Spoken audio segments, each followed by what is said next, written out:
What is hatching, Tug Peeps? Oldmantup coming at you today with our Week 12, the final week of the regular season of the NPA Team Builder versus the South Texas Sableyes and in vivid color coach of the aforementioned South Texas Sableye. And he has a beautiful logo. You should go check it out. I love it. One of my favorite logos. It is just very, very well done. But this is a team builder. Enough of that. We will take a look at the team that Vivid has to bring against us. And that is Tyranitar, Haxorus, Delmise, Granbull, Hariyama, the Hairy Mama, Alolan Dugtrio, Mega Alakazam, Raikou, Gligar, Melodic, and Yanmega. That super dangerous Yanmega. Those of you who followed my United Association of Peanut Butter Battlers seasons, you know that we had Yanmega as our Zmon one season. I think it was first season, and we just wrecked shop with it. Very good Mon. Love it in League format. I think it's very underrated, especially in a format like this where there is a free Z move user. It's just awesome. Just awesome. So that is the team that he has. He is coming into this at 6-5, and we are coming into this at 7-4. So this is a division matchup.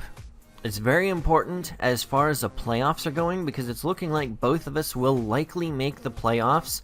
This match will probably determine who does or does not make it as a mid seed, and it will determine who makes it as a wild card seed. Pretty much winner takes mid seed, loser ends up with wild card. If everything plays out the way I figured it, not really good with stuff like that. There'll be an official announcement once I know how playoffs are shaking out for the NPA. So let's dive into the team now that we've wasted 2 minutes talking about nothing. We're going to start out with the Ultimate Snack Zygarde. Life Orb, mixed attacker this week. 1,000 Arrows, Extreme Speed, Crunch, Hidden Power, Ice.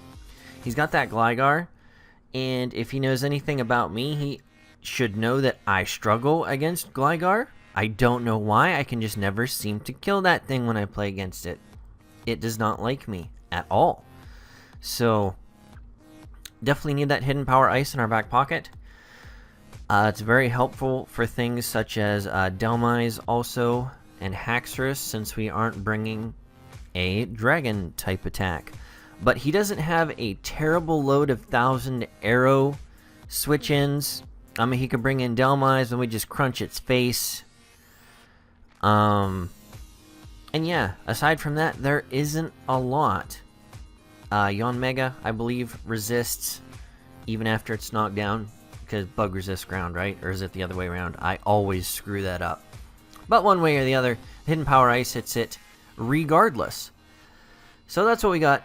Max Speed, Naive Nature. Don't want to be lowering our special attack at all.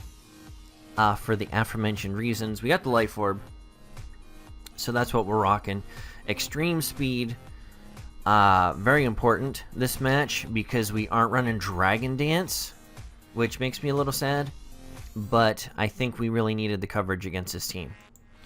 Next, we're bringing out Baron Corbin, the Lone Wolf, Life Orb, Inner Focus because he's got that Hairy Mama.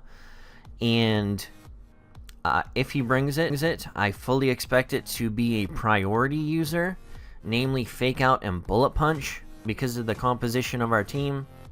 And if I remember correctly, a Guts boosted Hariyama Fake Out Bullet Punch combo is enough to take out Mega Beedrill depending on my defensive investment. So really expecting that because Mega Beedrill is the only thing on my team that pressures his Mega Alakazam to go full speed. So yeah. Jolly, just enough speed to outpace, I believe, Gligar, max speed Gligar, because we don't want to get earthquaked in the face by that thing. It's got base 85 speed, Sadness. But yeah, that's why we're running that.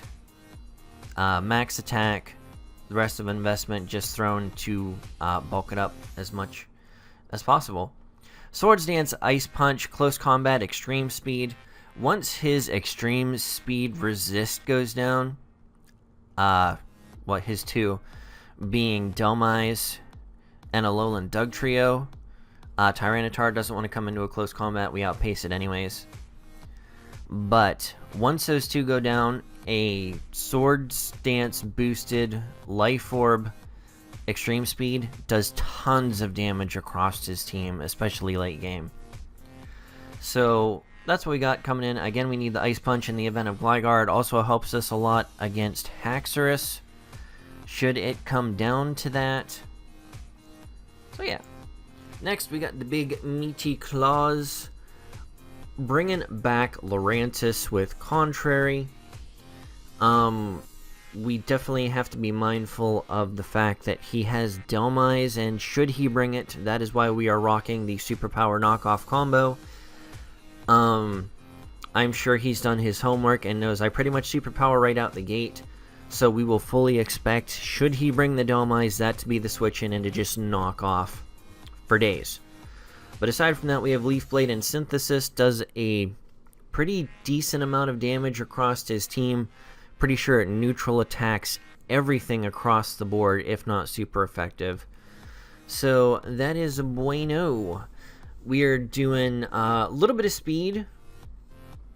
What did we put speed on this for? So Delmise would not, a min-invested Delmise or a minimum invested Granbull would not be able to outpace us. And this might have been just enough speed to outspeed, I think, no speed invested Hariyama. Pretty confident that was what we did speed-wise, and that's why 76 was invested and not something like 20 or 12. I think that was just enough to put us over one Ev invested in speed Hariyama. Synthesis, because bulk, Superpower to give us that defense boost. Max special defense that we could bring, and the rest thrown into HP. So that is what we got. Next, got mixed defensive Empoleon, Poseidon. Pretty much team MVP in my opinion to this point. Has just put in so much work for us this season. Hopefully it can do it again. Leftovers, Torrent ability. Rocking that Torrent because we got Aqua Jet Scald combo. Ice Beam, Scald, Aqua Jet, Stealth Rocks. Fairly straightforward set this week. We want to be able to take a few non-Thunderbolt hits.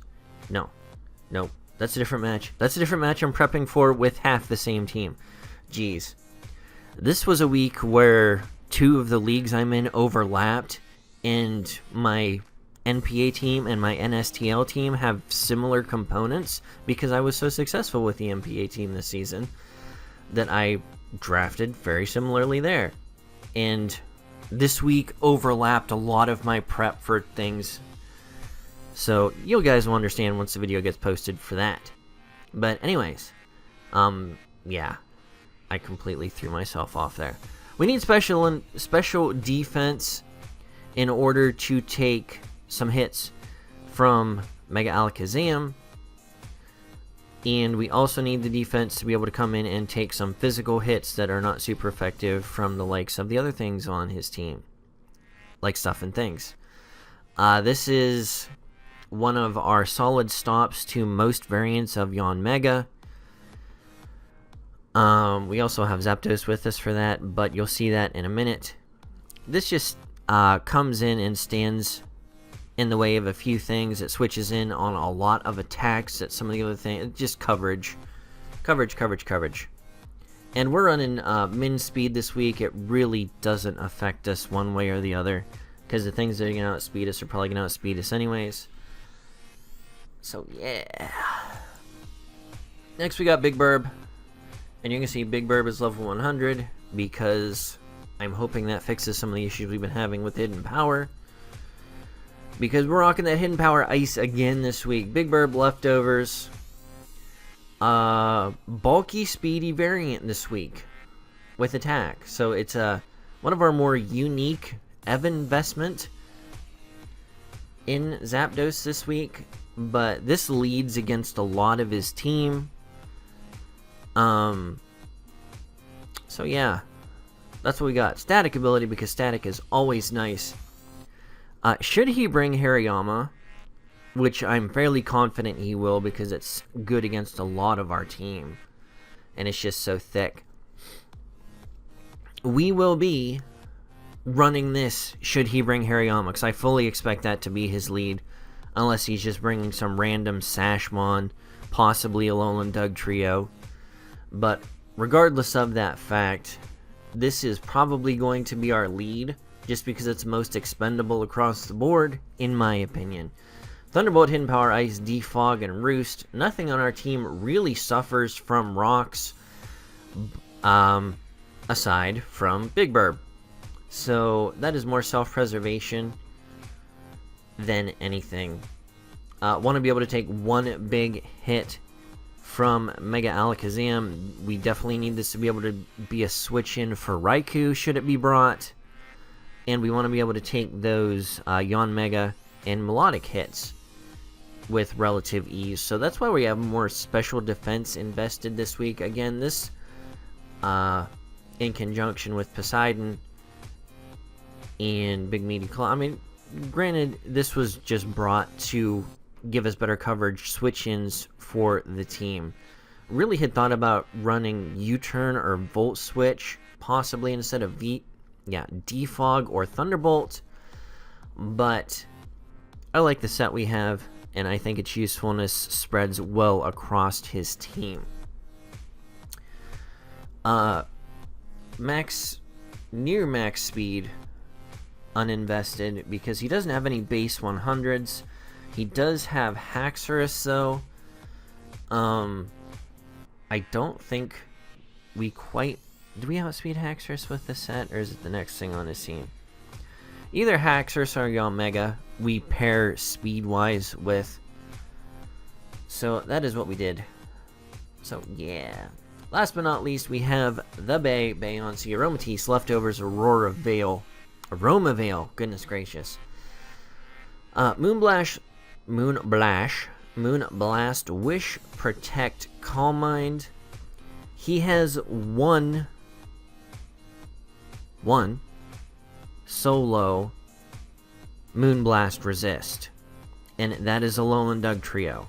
So as soon as Alolan Doug trio is out of the way, I can just start dropping Moonblast like rain.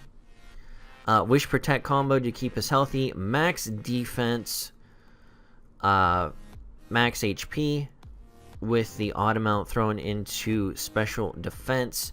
This will allow us to come in on Haxorus, especially if it gets locked into Outrage. We can, I don't want to say comfortably, but we can switch in and take a poison... Well, we don't want to switch into a poison jab, but we can take a poison jab and fire back, which is always good to know against Haxorus, because that is probably going to be the biggest issue overall for Aromatisse. So that is the team. Let me know what you guys think in the comment section down below. I've been rattling on for almost 14 minutes now. I've been Oldmantup, and I will catch you guys on the flip side. Peace.